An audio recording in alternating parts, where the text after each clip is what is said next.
현재 시간 3시 7분 지나가고 있습니다. 지금 양대지수 장중 대비해서는 그래도 조금은 낙폭 줄여나가는 상황입니다. 코스피는 1.4% 약세, 코스닥은 2.1% 하락세를 기록하고 있는데요.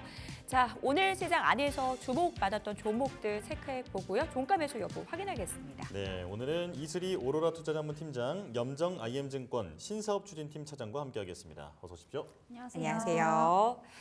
사실 오늘 대부분의 종목들을 파란불을 켜고 있지만 그중에서도 낙폭이 좀 두드러지는 게 소위 말해서 윤석열 대통령의 좀 정책주로 분류가 됐었던 쪽이거든요. 대표적인 분야가 원전주입니다. 한전기술, 그런데 사실 이 정책 호재를 떼고 봐도 원전은 봐도 되는 거 아니야? 라는 생각도 들기도 하는데요. 두 분의 시각이 궁금해집니다. 바로 들어볼게요. X. 일단은 이슬이 대표님 의견 들어보겠습니다. 네, 우선은 이제 원전에 대한 어떤 기대감은 계속해서 좀 가져가 볼 수는 있겠지만은 사실 이제 한전기술 같은 경우에 과거에 이제 대왕고래 이제 시추 탐사 관련해서 또 엮였던 종목이기도 합니다. 네, 근데 이와 관련해서 지금 예산 삭감에 대한 얘기들이 나오고 있는 상황이고요.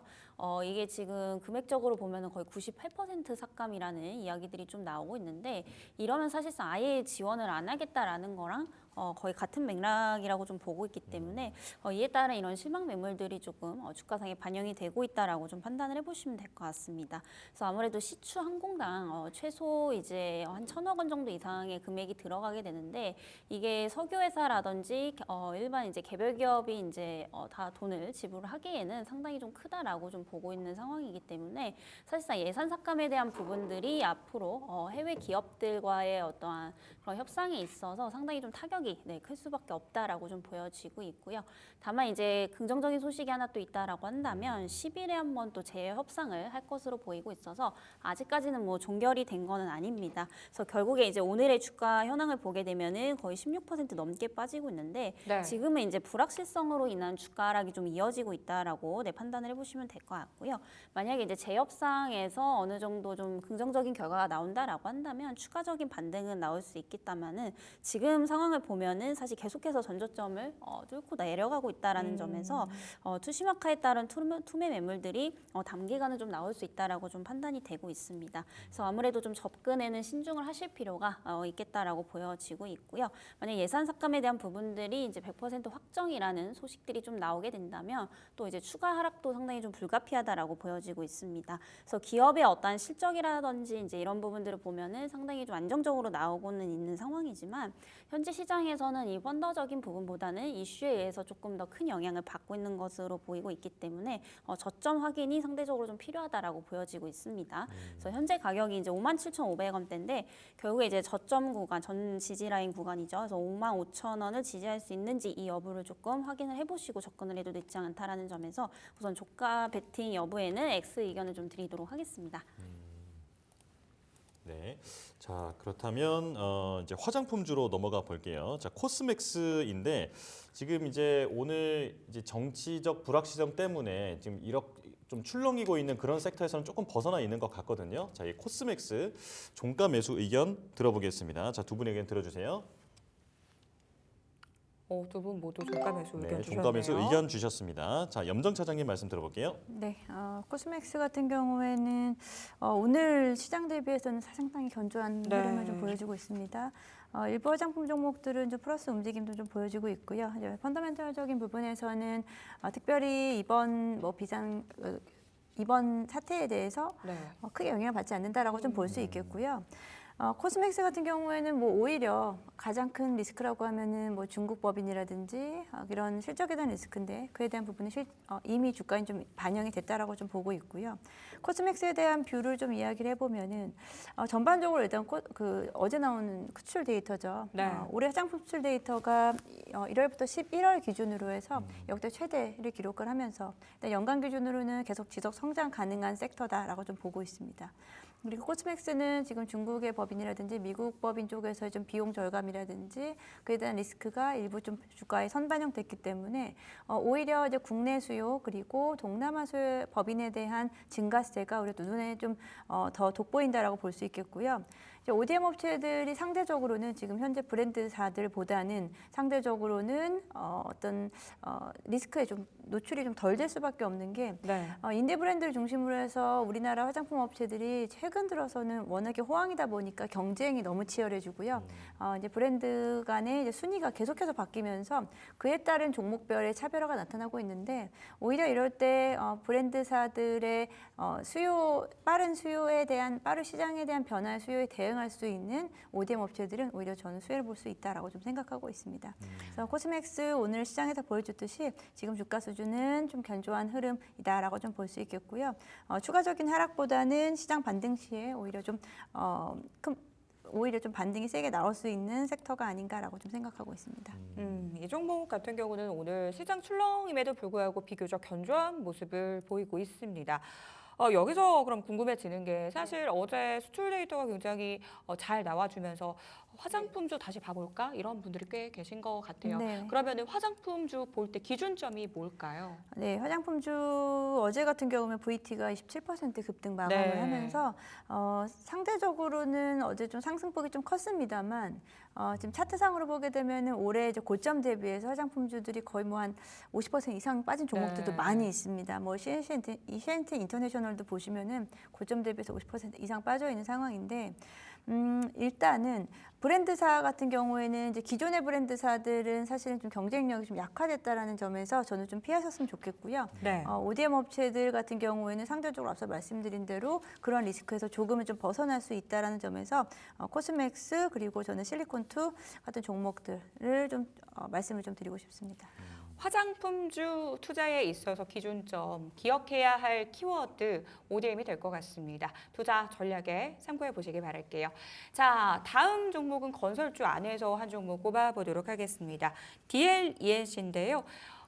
건설주들 사실 긴 시간 부진을 이어왔습니다. 이제 좀 기지개를 켤 수 있을까 궁금해지는데요. 두 분의 의견 들어보겠습니다. 두 분 모두가 아니라 엇갈렸습니다. 자, 그러면 이번에는 이슬희 팀장님 의견부터 좀 들어볼게요. 네, 우선 이제 DLNC 같은 경우에 본업은 이제 건설사가 맞습니다만 사실상 이제 또 SMR 관련해서도 좀 엮어볼 수가 있거든요. 네. 그래서 오늘 사실 그 영향 때문에 원전주들 빠질 때 좀 같이 낙폭을 키워갔던 게 아닌가라고 좀 판단이 되고 있고 다행인 것은 지금 이제 장중에 5% 넘게 빠졌던 부분들이 낙폭을 조금씩 만회하고 있는 그런 상황이라고 보시면 될 것 같습니다. 그래서 DLNC 같은 경우에 사실 3분기 실적 발표도 이제 예상치보다 훨씬 더 상회하는 이제 수준이라고 좀 보시면 될 것 같고요. 그리고 주택 원가율이 내년부터 본격적으로 좀 개선이 될 것으로 보이고 있는 상황입니다. 그래서 아무래도 이제 건설주들 같은 경우에 지금 업황이 장기적으로 이제 상당히 좀 안 좋은 상황이죠. 아무래도 고물가, 고금리, 고환율에 이제 겹치게 되면서 여러모로 지금 악재에서 못 벗어나고 있는 상황인데 이 DLENC에 대한 가장 큰 메리트를 말씀드리면 펀더적으로 굉장히 좀 우수하다라고 좀 볼 수가 있겠습니다. 그래서 아무래도 이제 PF 부실화 이런 부분들로 인해서 이제 업황 자체가 지금 좋지는 않았던 상황이지만 최근에 보면은 이제 3대 신용평가사로부터 건설업 중에서는 이제 최상위 등급이 뭐 AA- 정도 계속해서 좀 받고 있다라고 보시면 될 것 같습니다. 그만큼 이제 펀더적으로는 상당히 좀 우수한 기업이라고 좀 보시면 될 것 같고요. 그리고 이제 오늘 아까 말씀드렸던 이제 그 원전 관련해서 오늘 좀 빠진 것으로 보이고 있는데 사실 오늘 이제 하락분은 조금 정치적인 어떠한 리스크라고 좀 보시면 될 것 같고요. 그래서 네. 기존 이제 펀더 자체가 받쳐주는 상황에서 낙폭은 조금 제한적이지 않을까라고 보고 있는 상황입니다. 그래서 아무래도 그 SMR 선도 기업인 엑스에너지에 지분을 좀 투자를 하고 있다 보니까 SMR 소식이 이제 들려오게 되면은 이 종목도 같이 이제 주가가 좀 반응했던 그런 이제 상황들이었었고요. 최근에 이제 SMR 관련해서는 지속적으로 좀 눈여겨 보실 필요가 있겠다라고 보고 있습니다.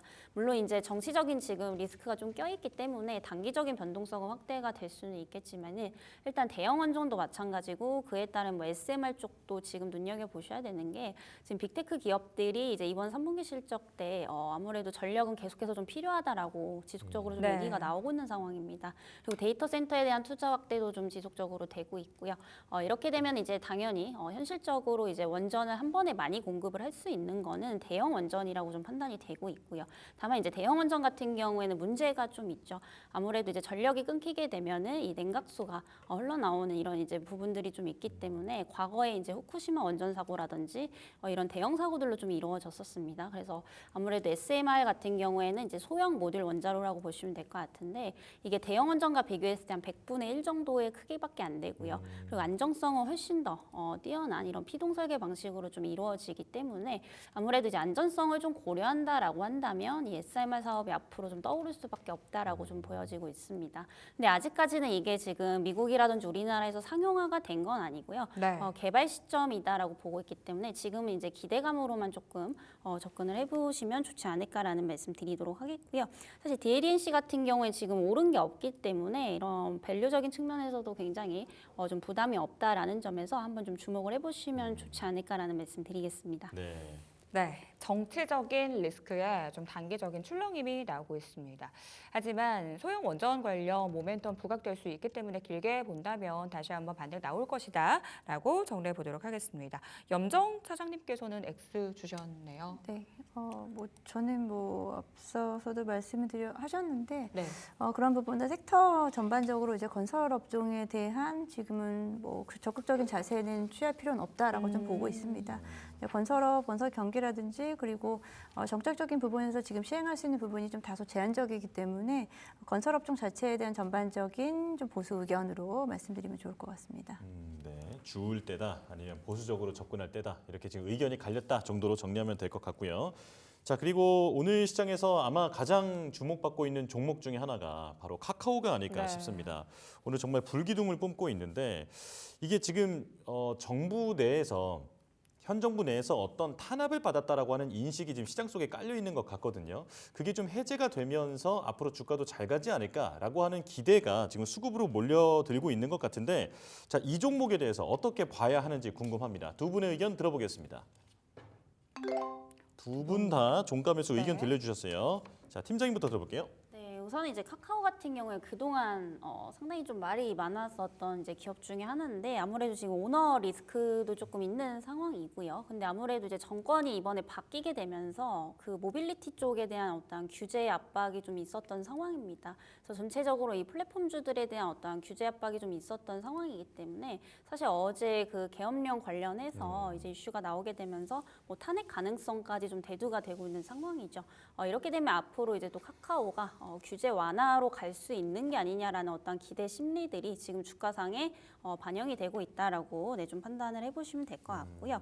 다만 이제 이런 부분들이 실제로 뭐 단기간에 해소가 되지는 않겠죠. 그래서 단기성 어떠한 테마 관점에서 좀 접근을 해보셔야 되지 않을까 이렇게 좀 보고 있는 상황입니다. 네. 그래서 사실 탄핵을 한다라고 해도 이게 당장에 또 되는 부분들은 아니고 길면은 뭐 수개월까지도 또 갈 수 있는 부분들이기 때문에 네.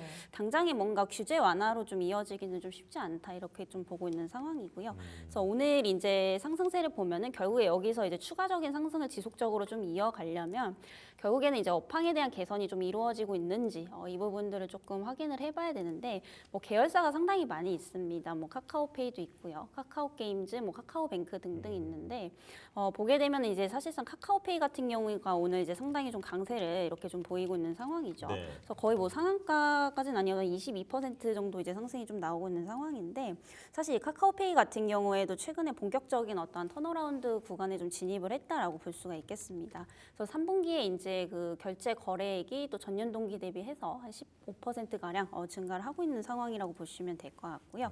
그리고 최근에 이제 그 TMF 그 판매 대금 관련해서 손실이 좀 발생을 했습니다. 그래서 한 300억 정도 손실을 본 것으로 보이고 있는데 이게 지금 일시적일 것으로 조금 예상이 되고 있고요. 그리고 지금 이제 피지사 관련해서 앞으로 이제 도입 요건이 상당히 좀 강화가 될 것으로 보이고 있습니다. 이렇게 되면 카카오페이 같은 경우에도 간편 결제사기 때문에 여기서 좀 반사이익 수혜를 또 볼 수 있지 않을까라는 측면에서 본다면 업황까지도 좀 개선이 되고 있어서 사실상 이제 조금 중기적으로 보셔도 되지 않을까라고 보고 있는 상황입니다. 네. 그리고 이제 카카오 게임즈라든지 뭐 카카오뱅크 같은 경우 이제 카카오 게임즈는 사실상 좀 부진한 상황이거든요, 아직까지. 그래서 오히려 지금 이 모든 계열사를 아우르고 있는 카카오가 좀 평균값으로 좀 보셔야 되지 않을까라고 좀 보고 있는 상황입니다. 그래서 카카오페이 같은 경우에 이제 너무 지금 올라서 부담스럽다라고 하시는 분들은 오히려 지금 카카오를 좀 보시는 게 맞지 않나라는 말씀 좀 드려보도록 하겠고요. 네. 다만 이제 최근에 이제 4거래일쯤 좀 급등이 나오고 있는 상황이기 때문에 중간에 어느 정도 이제 조정은 좀 감안을 하셔야 될 것 같습니다. 네, 카카오뿐 아니라 카카오페이에 대한 전략까지 함께 짚어주셨는데요. 자, 차장님께서도 동그라미를 들어주셨잖아요. 네. 조금 더 설명해 주실까요? 네, 추세입니다. 추세요. 네, 주식은 사실 추세가 항상 중요하고요. 기세가 중요한데요. 카카오 뭐 앞서서도 이제 기업에 대한 이야기 가장 큰 부분은 이게 사실은 지금 테마라고 봐야 될 수 있습니다. 정치적인 탄압에 대한 그에 대한 어떻게 보면 좀 해소가 가장 큰 부분이다라고 좀 생각하고요. 최근에 네이버가 사실 상승을 좀 주도했지만 사실 카카오도 최근에 15거래 연속으로 상승을 하면서 소프트웨어 AI 쪽에 대한 기대 뭐 반발 매수세죠. 과대 낙폭에 대한 매수세가 좀 유입이 됐었고 최근에는 네이버도 마찬가지고요. 외국인과 먼저 기관의 수급이 먼저 움직여줬고 최근에는 외국인 수급이 같이 들어오면서 주가가 서서히 좀 반등이 나왔습니다. 네. 그리고 이제 오늘 같은 경우가 어떻게 보면 가장 좀 턴어라운드 할 수 있는 기점이다라고 볼 수 있는데요. 이에 대한 부분은 이제 시장에서 어떤 기세라고 하는데 그 부분에서 분명히 지금 주도권을 잡았다라고 좀 생각을 하기 때문에 저는 추가적인 상승은 단기간에 조금 더 나올 수 있다라고 좀 보고 있고요. 이게 참 되려고 하면 같은 내용도 이게 호재로 바뀔 수 있죠. 뭐 어제 같은 경우에는 뭐 접속 장애가 좀 없었다 이런 네. 것만으로도 지금 칭찬을 받고 있다라는 부분에서 네. 말씀드린 대로 이제 분위기를 좀 탄 종목으로 좀 볼 수 있겠습니다. 조금은 좀 감정적으로 제가 말씀드린 것 같지만 사실은 이게 수급의 힘이라고 볼 수 있겠고요. 그래서 오늘은 이제 카카오 그리고 카카오페이라든지 자회사들도 사실은 모멘텀이 그렇게 크지 않음에도 불구하고 좀 시장에서는 좀 끌어올리는 좀 힘을 가지고 있다라고 말씀드리겠습니다. 차장님 그런데 이제 한 가지 추가를 좀 네. 질문을 드리고 싶은 게 사실 이제 국민주라고 예전에 불릴 정도로 지금 상태로 보면 물린 분들이 굉장히 많지 않겠습니까? 지금 턱도 없죠. 네, 이 지금 정도는. 말씀해 주신 대로 추세라고 한다면 이제 올라가는 힘도 중요할 것 같은데 중간에 너무 많거든요. 지금 저항선들이 네. 너무 많은데 그래도 갈 수 있을까요? 뭐 워낙에 이게 네. 높은 구간에서들 지금 보유하고 맞아요. 보유하고 계시기 때문에 네. 지금 이 정도로는 사실은 뭐 채워지지도 않습니다. 뭐 단기적으로 접근하신 분들은 빠르게 매매 수익을 좀 챙기시면 될 것 같고요. 지금 이제 고민은 갖고 계셨던 분들이 이게 어디까지 가져가서 내가 어느 그러니까요. 타이밍에서 이제 매도를 해야 될지에 대한 네. 그렇죠. 그러니까 매도하지 않으면 매도 타이밍 오지도 못했어요. 아니 뭐 물을 아직 탄다든지 예, 네, 물을 포인트. 타야 될 네. 부분인지에 대한 고민. 왜냐하면 최근에 뭐 JIP 이런 종목들을 좀 보여줬거든요. 네. 제가 말씀드린 그 시장에서의 어떤 기세를 가지고 올라가는 종목들. 지금은 다행히 이제 양수급이 다 들어왔기 때문에 좀 흐름은 좀 탔습니다. 그래서 여기서는 조금 좀 신경을 쓰셔야 되는 구간은 맞아요. 내가 넉넉히 그냥 내 매수가까지 기다리느냐 아니면 말씀하신 대로 조금 저가 매수로 들어가서 평단을 낮출 것이냐에 대한 부분을 조금은 좀 적극적으로 고민해봐야 되는 좀 포인트가 있지 않나라고 생각합니다. 예. 보유자 관점에서도 전략 세워주셨습니다. 기세와 추세에 주목을 하시면서 단기적으로 추가적인 상승 나올 수 있다 말씀 주셨습니다. 오늘 시장이 워낙 안 좋다 보니까요. 이런 시장 안에서 살아남은 종목들에 대한 관심도가 증가할 수밖에 없는 것 같습니다. 대표적인 게 SK 하이닉스죠. 사실 미국의 대중 반도체 규제에 이 한국산 HBM이 포함이 된다. 이런 소식이 전해지면서 반도체주를 향한 이 우려의 목소리가 컸는데요. SK 하이닉스 같은 경우는 HBM 이 전량을 제가 알기로 엔비디아 쪽에 다 공급을 하는 걸로 알고 있어요. 그렇게 된다면 이에 따른 영향 제한적일 것이다라는 분석과 함께 오늘 주가에서도 그것이 반영되고 있습니다. SK 하이닉스에 대한 두 분의 의견 들어볼게요. 두 분 모두 종가매수 의견 주셨어요. 이슬이 팀장님 의견 들어볼까요? 네, 우선 이제 말씀 주신 대로 그 이제 대중국 수출 규제에 대한 부분들은 영향이 상당히 좀 제한적이다라고 보고 있는 상황입니다. 물론 이제 HBM을 제외하고 본다라고 한다면 추가적으로 우리나라 같은 경우에 또 중국 공장을 좀 가동을 하고 있기 때문에 영향이 있을 수는 있겠지만 HBM 한해서는 사실상 하이닉스 같은 경우에 대부분 이제 미국 쪽에 납품을 하고 있기 때문에 그 영향은 상당 부분 좀 좀 제한적일 것이다라고 보고 있고요. 삼성전자 역시도 어떤 그러한 우려감들이 이미 좀 주가상에 반영이 된 게 아닌가라고 판단이 되고 있는 상황입니다. 그리고 앞으로는 이제 차세대 칩에 좀 주목을 해보실 필요가 있겠다라고 보여지고 있고요. 아무래도 이제 HBM4 관련해서 이제 앞으로 삼성과 SK하이닉스와 누가 먼저 차지하느냐에 좀 싸움이 될 것 같은데 아무래도 이쪽 부분에서도 하이닉스가 조금 더 우위에 있다라고 보여지고 있고요. 삼성 같은 경우에는 아직까지 뭐 4나노 공정으로 좀 할 것으로 보이고 있는데 지금 하이닉스 같은 경우에는 이제 3나노 공정을 활용을 한다라고 합니다. 이 부분에 있어서도 한 단계 조금 더 앞서 나가고 있다라는 측면을 본다면 이 부분들이 앞으로 이제 하이닉스의 상승 모멘텀이 좀 되지 않을까라고 보여지고 있고요. 어쨌든 지금 엔비디아 같은 경우에 이제 블랙을 울트라까지 지금 출시를 할 것으로 보이게 되면서 HBM에 대한 어떠한 성능 향상을 상당히 좀 원하고 있는 그런 상황입니다. 그래서 내년까지도 좀 기대 가치가 높아지고 있기 때문에 관심 있게 좀 지켜보시면 좋겠다라는 말씀 드리겠습니다. 네. 네, 추가적으로 염정 차장님 의견 바로 들어볼게요. 네, SK하이닉스는 지금 시장에서는 시장에서 앞서도 말씀하셨듯이 네. 상대적으로 조금은 좀 안정적이다, 어. 안전하다라고 좀 생각이 들고요. SK하이닉스 일단 저점에 대한 부분을 잘 지탱을 하고 있는 상황 속에서 오늘 그에 대한 추가적인 여력을 조금 더 발현을 했다라고 좀 생각하고 있습니다. 더 이상 뭐 빠지는 구간이라기보다는 좀 어느 정도 이것을 지켜나느냐는 더 중요하다라고 좀 생각하고 있고요. 추가적인 상승이 크게 나타나기는 좀 어렵겠지만 단기적으로 반등은 좀 가능하다라고 좀 생각하고 있습니다. 반도체 섹터 무엇보다는 미국의 이제 반도체 지수를 면밀히 좀 확인하셔야 되겠고 엔비디아가 지금 최근에 추가 상승에 대한 상승 탄력도가 좀 둔화되고 있다라는 점인데요. 네. 그 부분 같이 고려하시면서 매매 타이밍에 좀 잘 활용을 하셨으면 좋겠고요. SK하이닉스 외에는 사실은 지금 반도체 섹터에서 저는 크게 지금 그러니까 지켜볼 만한 종목은 사실 아직까지는 좀 없다라고도 생각하고 그러다 보니까 SK하이닉스에 대한 수급 집중도도 좀 나타나고 있다라고 생각합니다. 알겠습니다. SK하이닉스 단기 반등 가능성 점쳐 주셨습니다. 저희는 마감 시보 듣고 돌아오겠습니다.